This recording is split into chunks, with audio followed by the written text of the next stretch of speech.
आपकी सबसे सेफ माने जाने वाली एफडी आपको इनकम टैक्स नोटिस दिला सकती है।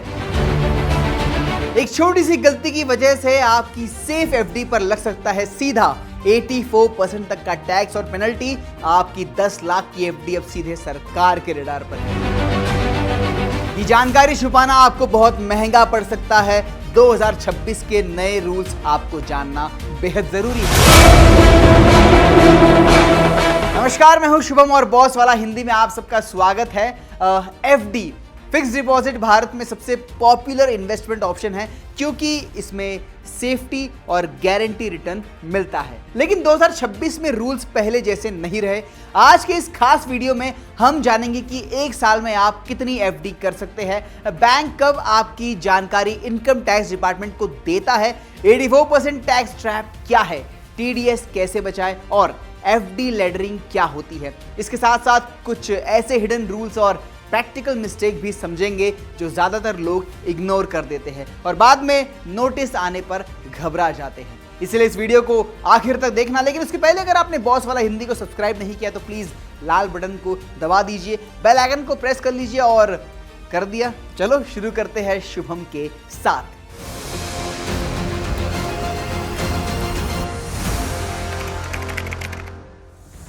सबसे पहला सवाल है कि एक साल में कितनी एफडी सेफ है। इनकम टैक्स रूल 114E के अनुसार अगर आप एक फाइनेंशियल ईयर में किसी एक बैंक में 10 लाख रुपए या उससे ज्यादा की एफडी करते हैं तो बैंक उसकी जानकारी SFT यानी स्टेटमेंट ऑफ फाइनेंशियल ट्रांजैक्शन के जरिए इनकम टैक्स डिपार्टमेंट को देता है। ध्यान रखने वाली बात यह है कि ये रूल सिर्फ नई एफडी पर लागू होता है। अगर आप पुरानी एफडी रिन्यू करते हैं तो उसकी रिपोर्ट नहीं जाती और ये लिमिट हर बैंक के लिए अलग अलग होती है। उदाहरण के तौर पर अगर आपने 9 लाख एक बैंक में और 9 लाख दूसरे बैंक में इन्वेस्ट किए तो टेक्निकली रिपोर्ट नहीं जाएगी, लेकिन पैन लिंक्ड होने की वजह से सरकार को ये जानकारी मिल सकती है। आज के टाइम पे डेटा इंटीग्रेशन इतना स्ट्रांग हो चुका है कि मल्टीपल बैंक्स में पैसे बांटने के बाद भी आपकी टोटल फाइनेंशियल एक्टिविटी ट्रैक हो सकती है।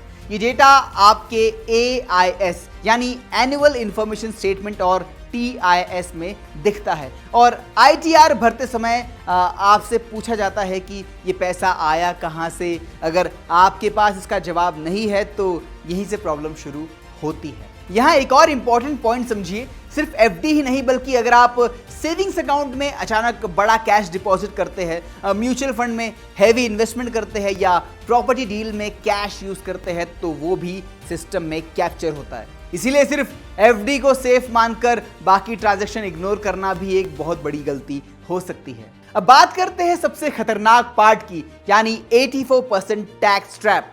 इनकम टैक्स एक्ट का सेक्शन 115BBE कहता है कि अगर आप एफडी में पैसा डालते हैं और उसका सोर्स प्रूव नहीं कर पाते तो उसे अनएक्सप्लेन इन्वेस्टमेंट माना जाएगा। ऐसे केस में 60% बेस टैक्स लगता है, उस पर 25% सरचार्ज यानी करीब 15% एक्स्ट्रा और फिर 4% सेस। कुल मिलाकर ये टैक्स 78% से 84% तक पहुंच जाता है। अगर सर्वे या रेड में ये पैसा पकड़ा गया तो 10% एक्स्ट्रा पेनल्टी भी लगती है, यानी टोटल 90% तक जा सकता है। सोचिए अगर आपने 10 लाख की एफडी की और उसका सोर्स प्रूव नहीं कर पाए तो करीब 8.4 लाख रुपए टैक्स और पेनल्टी में चले जाएंगे।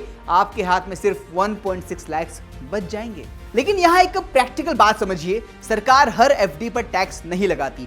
प्रॉब्लम तब होती है जब आपकी डिक्लेयर्ड इनकम और इन्वेस्टमेंट मैच नहीं होती। अगर आपकी इनकम प्रॉपर वाइट है, ITR में डिक्लेयर्ड है और बैंक ट्रायल क्लियर है तो आपको डरने की जरूरत नहीं है। डर सिर्फ उसी को होना चाहिए जो बिना हिसाब के पैसा सिस्टम में डालता है। अब चलिए बात करते हैं TDS रूल्स की। अगर आप सीनियर सिटीजन हैं और आपका सालाना इंटरेस्ट 50,000 रुपए से ज्यादा है तो बैंक 10% TDS काटेगा। अगर आप नॉन सीनियर है तो ये लिमिट करीब 40,000 से 50,000 रुपए के बीच में होती है और अगर आपने पैन सबमिट नहीं किया तो बैंक सीधा 20% TDS, जी हाँ, सीधा 20% TDS काट सकता है। ध्यान रखें, TDS फाइनल टैक्स नहीं होता, ये सिर्फ एडवांस डिडक्शन है। फाइनल हिसाब ITR में होता है और कई बार ऐसा होता है कि बैंक TDS काट लेता है लेकिन आपकी टोटल इनकम टैक्सेबल लिमिट से कम होती है। ऐसे में आप ITR फाइल करके पूरा रिफंड भी ले सकते हैं। एक और कॉमन मिस्टेक लोग करते हैं कि उन्हें लगता है कि एफडी इंटरेस्ट मैच्योरिटी पर ही टैक्सेबल होती है, जबकि सच्चाई ये है कि इंटरेस्ट हर साल एक्यूरल बेसिस पर टैक्सेबल होता है, भले ही पैसा आपको मैच्योरिटी पर मिले। अगर आपने इसे आईटीआर में नहीं दिखाया तो फ्यूचर में मिसमैच आ सकता है। अब आते हैं फॉर्म 15G और 15H पर। अगर आपकी टोटल इनकम टैक्सेबल लिमिट से कम है तो आप टीडीएस बचाने के लिए फॉर्म 15G 60 साल से कम और form 15H for senior citizen भर सकते हैं। लेकिन आजकल बहुत लोग कमेंट कर रहे हैं कि ये फॉर्म बंद हो गए हैं और 1 अप्रैल 2026 से फॉर्म 121 लागू हो गया है। तो यहाँ एक ज़रूरी बात समझ ले कि अभी तक कोई भी ऑफिशियल क्लियर कंफर्म रूल लागू नहीं हुआ है कि 15G और 15H पूरी तरह बंद हो गए हैं। इसीलिए हमेशा लेटेस्ट अपडेट अपने बैंक या सीए से कंफर्म करें और बिना वेरीफाई किए किसी भी वायरल जानकारी पर भरोसा ना करें। अब चलिए कुछ स्ट्रैटेजी समझ लेते हैं जो आपको प्रैक्टिकली बहुत फायदा देगी। अगर आप एक ही बैंक में ज्यादा पैसा रखने के बजाय मल्टीपल बैंक्स में एफडी करते हैं तो आपको अलग अलग टीडीएस लिमिट्स का फायदा मिलता है और साथ ही हर बैंक में 5 लाख तक DICGC इंश्योरेंस कवर भी मिलता है, जिससे आपका रिस्क भी कम होता है। दूसरी स्ट्रैटेजी है एफडी लैडरिंग, जिसमें आप 15 लाख को एक साथ इन्वेस्ट करने के बजाय 5-5 लाख अलग अलग ड्यूरेशन में इन्वेस्ट करें, जैसे 1 साल, 2 साल, 3 साल, ताकि हर साल आपको लिक्विडिटी मिलती रहे और इंटरेस्ट रेट चेंज का भी फायदा मिल सके। तीसरी स्ट्रेटेजी है फैमिली प्लानिंग, जिसमें आप एफडी अपनी पत्नी या बच्चे के नाम पर करते हैं। अगर उनकी इनकम कम है तो ओवरऑल टैक्स लायबिलिटी कम हो सकती है, लेकिन यहाँ क्लबिंग रूल को समझना भी जरूरी है ताकि फ्यूचर में टैक्स नोटिस न आए। चौथी स्ट्रेटेजी है जॉइंट एफडी, जिसमें आप उस व्यक्ति को फर्स्ट होल्डर बनाते हैं जिसकी इनकम कम है ताकि टीडीएस प्लानिंग में मदद मिले। लेकिन ओनरशिप और टैक्स लायबिलिटी हमेशा इन्वेस्टमेंट के सोर्स पर डिपेंड करती है, सिर्फ नाम बदलने से टैक्स नहीं बचता। एक और एडवांस टिप ये है कि अगर आप हायर टैक्स ब्रैकेट में आते हो तो सिर्फ एफडी पर डिपेंड रहने की बजाय डेब्ट फंड या टैक्स इफिशिएंट इंस्ट्रूमेंट भी कंसिडर करें, क्योंकि एफडी का इंटरेस्ट पूरी तरह टैक्सेबल होता है, जबकि कुछ इन्वेस्टमेंट में इंडेक्सेशन या लोअर टैक्स बेनिफिट मिल सकता है। अब अंत में यही समझना जरूरी है कि 2026 में एफडी करना सिर्फ इन्वेस्टमेंट नहीं बल्कि प्रॉपर मैनेजमेंट है।